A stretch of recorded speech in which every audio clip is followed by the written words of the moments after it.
I'm Peter. Welcome to PD Tech for another professional guide. And I'm Duan. Stop spending your evenings on paperwork. PD Tech is here to help you get your weekends back. Watch this video to learn how to change a fixed asset type.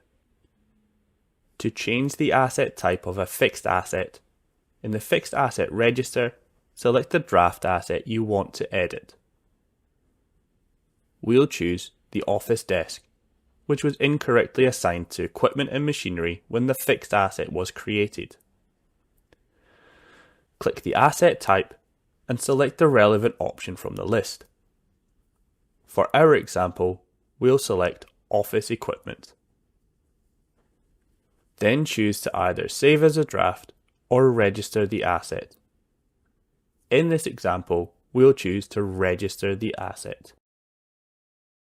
To change the asset type of a registered asset, click the registered asset you want to edit. We'll choose the backdrop.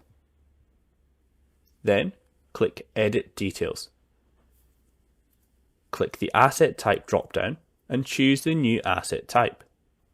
We'll choose Equipment and Machinery. Next, click Save Changes to confirm.